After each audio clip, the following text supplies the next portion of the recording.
Welcome to the Victorious Living Broadcast with Pastor LeRoy J. Phoenix Sr.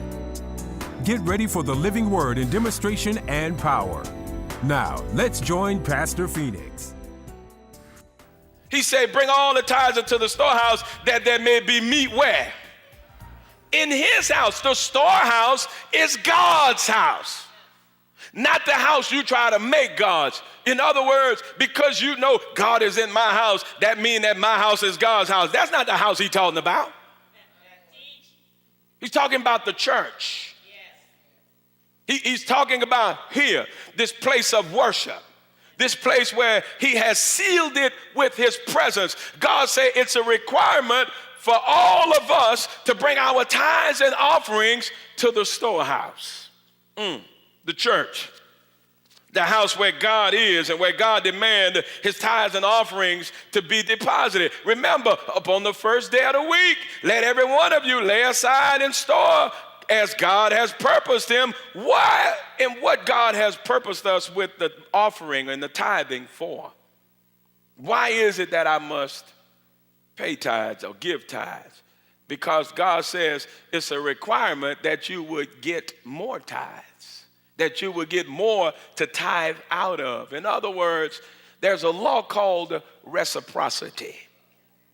And it's a law of reciprocation. It's a going and a coming. It's a going and a coming. But watch this. If nothing is going, then guess what? Nothing is coming. If nothing is going, and I got news for you. You can call it all you want. But what you misunderstand is the understanding of calling it is sowing it. I'm trying to help somebody. I wish y'all would have got a little more sleep last night. What has God purposed me with it for? I'm glad you asked. Turn to Isaiah 55 and 10.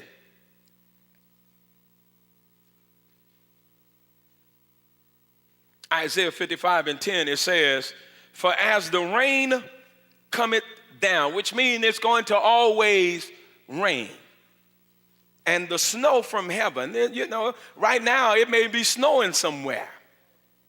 As hot as it is over here, somewhere else is snowing. He said, but as long as the rain is coming down and the snow coming from heaven, and return it not thither. In other words, we've seen water fall down from heaven, but have you ever seen water go back up to heaven? You've seen snow fall, but have you ever seen snow go back up? He said, please get this, because this is principle. He said, but it comes that it will water the earth and make it bring forth a bud. Why? That it may give seed to the sower. His purpose. You need to understand. God said, I've caused jobs to open up just for you. I've caused people to work on specific jobs that when you go apply, you would have favor to get the job. I've done these things. I've sent people from far and near just across your path that they would help open doors for you. Why? Because I want to give you seed. But watch this. I'm giving you seed because I have expectation of what you're going to do with the seed. You're going to do it. I'm going to give seed to the sower, but I'm also going to give bread to the eater. Please understand, you can't be a sower and an eater with the same seed. Matter of fact, you can't get bread until you sow the seed. But too many of us are eating our seeds like they're sunflower seeds. And what we don't understand, if I eat my seed, I'm choking my harvest. I can see what I have in my pocket right now, and I can see what I can do with it. But if I don't do the right thing, I won't have anything later on, but still be looking to do something. How many times when you've mishandled your finances and when you realize what they were purposely given unto you for, when you didn't have it to fulfill that purpose, you became sorrowful. You begin to ask yourself, man, why did I do this? Why did I do that? The reason you did it is because you didn't realize what you had in your hand wasn't for your right now, but it was for your later on. I hope I'm helping somebody. He said, get this. Paul was saying in the church of Corinth, he said, for what God has purposed you for.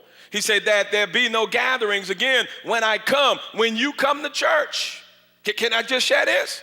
When you come to church, you shouldn't be borrowing from someone else to pay your tithes and give your offering. Because tithing and giving is all about stewardship.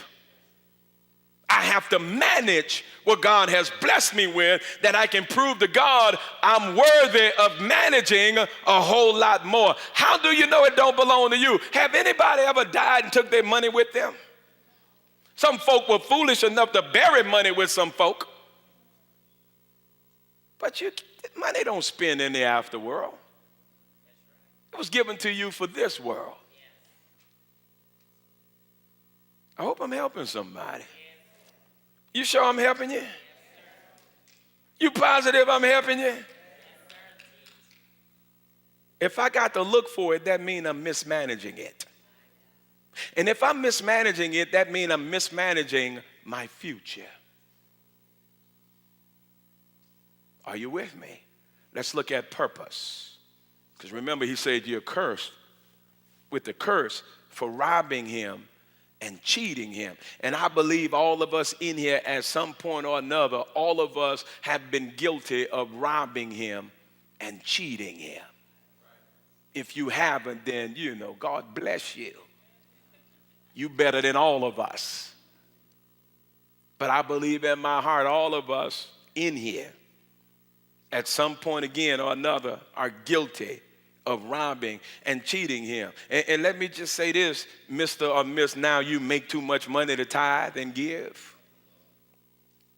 Isn't it something how when we don't have much, we make a whole bunch of promises? Lord, if you just increase me here, I promise you, I'm going to do it right this time. And the Lord bless you. Do you not know some folk would rather not come to church than to come to church and give?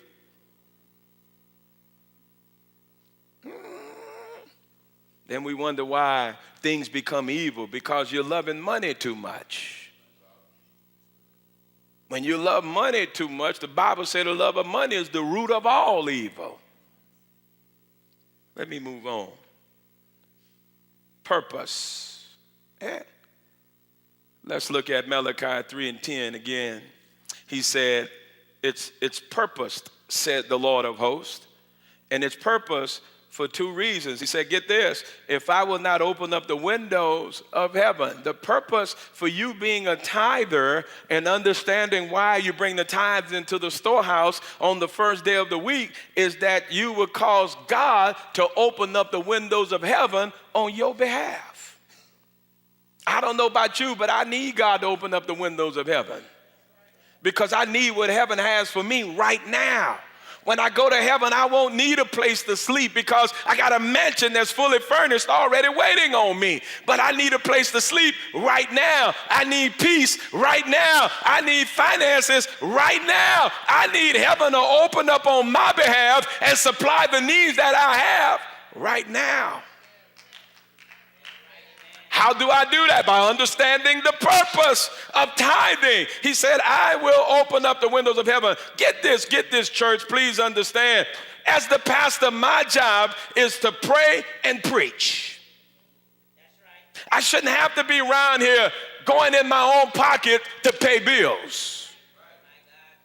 I shouldn't have to be around here trying to figure out how we're going to get some money to do this and to do that. He said, bring the tithes into the storehouse that there will be meat in my house. How can we help meet needs of people if we don't have it?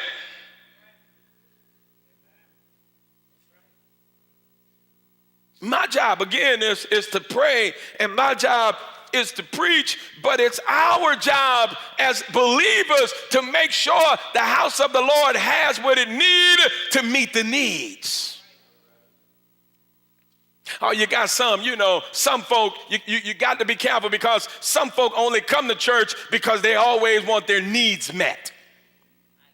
So when you don't meet their needs, they go out and they talk about you and they say this, that, and the other. But we're not talking about them. We're talking about them that are really in need. You got folk who really need needs, who have needs that really need to be met. Some folk come to church hungry. Some folk come to church and they have no place to lay their head. Some families come in here and they're homeless. But you have some folk who won't rob the church and they come here, they trying to start a business and they want the church to fund their business. Then they get mad at me because I'm a good steward. I'm not about to invest the church money in you. You don't even pay tithes out of what you have now. How you going to pay the church back? Church is not a loaning institution. It's supposed to be a giving institution.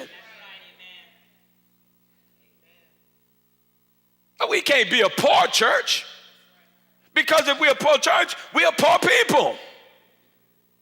Because you're saying I'm not tithing because I don't have nothing to tithe about. And I know you're tithing. That perfume you got on smells too good for it to be cheap. I'm going to press on.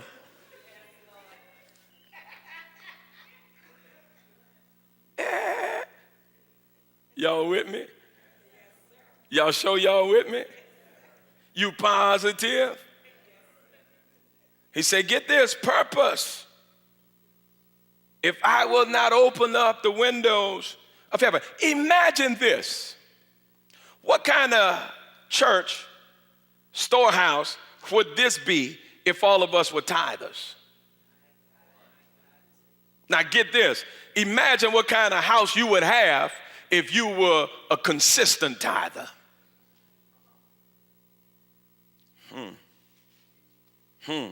My job is to teach you. If I didn't love you, I'd be up here just stirring up your emotions. Yeah. We had enough of that the last 2 Sundays. But my job is to serve you this meat that will cause you to chew on it and think while you're chewing and chew while you're thinking, that the meat you're chewing on, y'all can become one. He said, get this. If I will not open up the window of heaven, that's purpose. But let's look at the proof. He said, prove me now herewith. Test me now. God said, you can't get it until I get it. But in order for you to get it, you got to try me. Because I told you in Numbers 23:19, I'm not a man that I can lie. If I said it, I'm going to do it. I want to. I've given you tithes and offerings that you will give it back to me because I want to bless you with even more. I want to meet all of your needs, but I cannot trust that I can meet your needs, because when I meet all your needs, I want you to still be here, tithing even the more, giving even the more. That's going to cause me to open up more doors for you. I don't want to bless you and be the reason that I can't find you. Has anybody in here ever been poor? Let me try this, because this is where I come from. Has anybody really been po-po?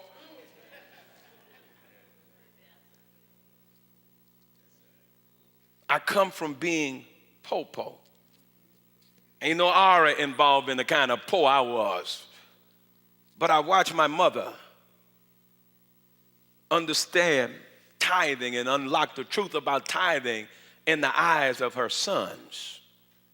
And she made us understand, no matter what you do, you always give God what belongs to him, and you always give it to him first. Didn't have nothing. Had to rely upon other people to eat. Leftovers was a dinner for us on a mini day. But when God understood my mother was true about tithing, then God said, you know what? I can trust her. And he began to open doors, and then those blessings began to fall upon her sons. Now, when I got to where I am now, I got here, I was dirty. I don't mean sinful. I mean from cultivating the land. I had dirt all on me. Why? Because I was digging up the land and taking out the things that don't belong there and planting seeds. And God said, because you were faithful, out of all of the people I could have chosen, it was you who made me realize I couldn't look over you, because of principles that your mother taught you. You know, my mama, bless her little soul, but my mama would not let need get in the way of what she knew God needed from her. Shoes had holes in them, clothes had holes in them. Tax time is here. You just know you're getting ready to ride up to shoe town to get you another pair. Lucky boys. Harachas, jelly beans, whatever was in style. Mama said, no, we ain't gonna have nothing left for that. What do you mean? She said, I got to give God his tithes. Okay. I got to give the church this offering. Okay. I got to bless the man of God. Well, baby, what about this man of God right here? I ain't knew God like I know him now, no, but if the man of God was in line to be blessed, I wanted the blessing too. She said, son, what you're going to understand is you may not get it right now, but if you plant it right now, you're going to get it later on. I'm trying to help somebody. Folk look at you now, especially if you've been a great steward, and they always think they know you right now. But I tell folk, when you see me right now, don't think you know me right now. In order to know me, ask me where I come from. Ask me how I had to try God for myself. Ask me how I had to learn and unlock the locks and the doors and the windows by understanding the truth of tithing. You can't talk blessings. You got to make blessings happen. You can steal, but you know what? When you steal from somebody gonna steal from you. Let me finish this. The proof is, he says, prove me now herewith. Isn't it something how God proves he will take care of the tithers? Do I have any true tithers in here?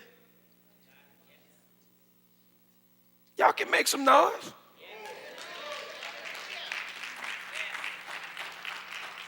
Has there ever been a time where God neglected you? Y'all can make some noise. Y'all can make the people think I'm in here by myself. God will always take care of the tithers. Let's look at the promise. We can ready to get on out of here. Malachi 3:10 said the Lord of hosts, he said, if I will not open you the windows of heaven. Get this, when you are a tither, you make it personal between you and God. When you are an offering giver, you make it personal with you and God. Just like Jesus says, I'm going to prepare a place for you. There's a mansion with your name on it. When you are a tither, there's a window assigned to you from heaven. It has your name on it. He's saying, get this, I will open up that window, and when I open up that window, I'm going to pour out a blessing just for you. Now, you can be amongst a whole bunch of heathens and your window will be open. You can be amongst a whole bunch of people who don't want to have nothing to do with giving God, but you will cause God to always give you. When you're a tither, when you're a liberal giver, watch this. You would have family members hating on you because God is blessing you so much when you're a liberal true giver. Because whenever you're a tither, God will always give you something to tithe out of. Whenever you're a giver, God will always make sure you have something to give out of. Sometimes we spend too much time giving people when we should be giving people principles as opposed to substance. Because if you keep giving them, watch this, they'll never learn for themselves.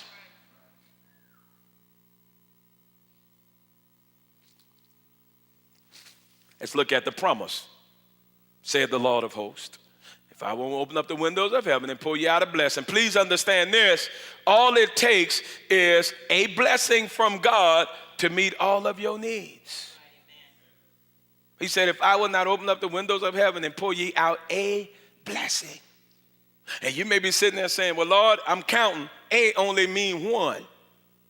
But guess what? Do you know how much is in one of God's blessings? God can bless you with one blessing and meet all of your needs for the rest of your life. See, you sitting there counting about how much God gonna give you in return. The Bible said God's giving you in return is predicated upon what you give him. If you so sparingly, then don't get mad at God because you don't have a lot coming back. Because God said, I need you to understand, I'm not going to overlook the principles of giving. I'm not going to violate the principles of sowing and reaping. Many of us don't have and can't come out of poverty because we don't realize in order to come out of poverty, you're going to have to give your way out of poverty. That's right, amen. Somebody can come and help you out, but you'll be back until you understand. Y'all with me? We got the promise. God said, get this. I have a window just for you. So watch this. If I'm going through so much, then is it because my window is closed?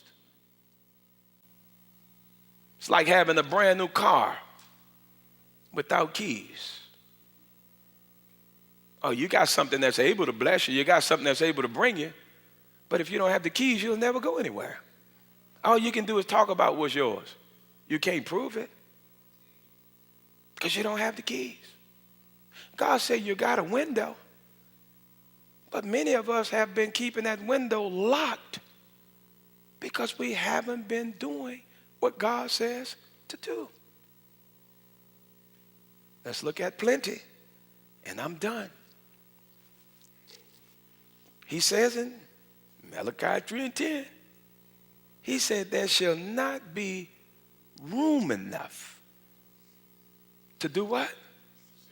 So what this tells us is that when we are faithful and obedient in our tithing and giving, the blessings of God is going to be so great to where you and I are going to be living in overflow. Overflow means I will always have more than enough. Overflow means I will always be able to get what I need and what I want. Why? Because of my faithfulness. Because I understand what God requires of me when it comes down to giving. And I know that if I do what God says to do, if I meet the requirements, watch this. God said, I'm going to pour you out a blessing. You ever poured out anything? Even when you're pouring out slow, it come out quick. Lord have mercy. As a matter of fact, when you're pouring something, it doesn't stop flowing until you stop pouring.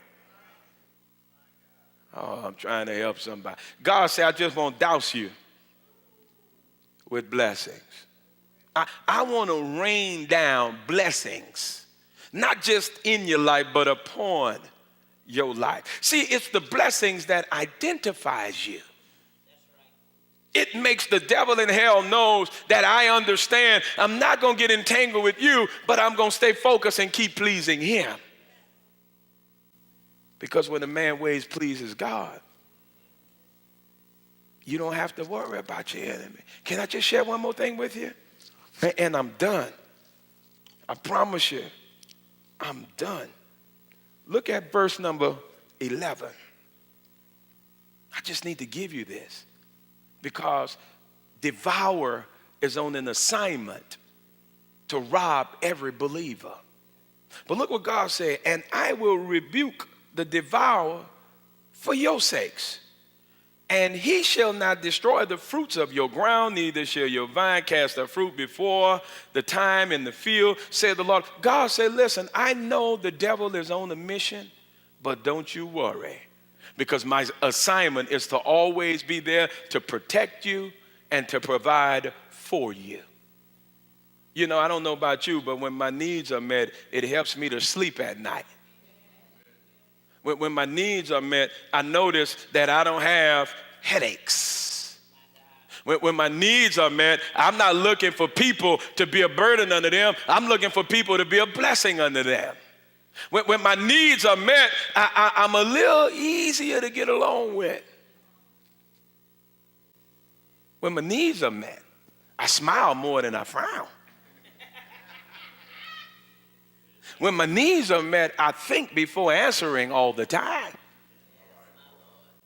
When my needs are met, I use the right words. Y'all gonna play. Something about y'all. When my needs are met, I wake up happier, speak to everybody, and don't even concern myself with them that don't speak back. When your needs are met, your house become a home. When your needs are met, everybody in the house ain't praying for you to hurry up and get out the house.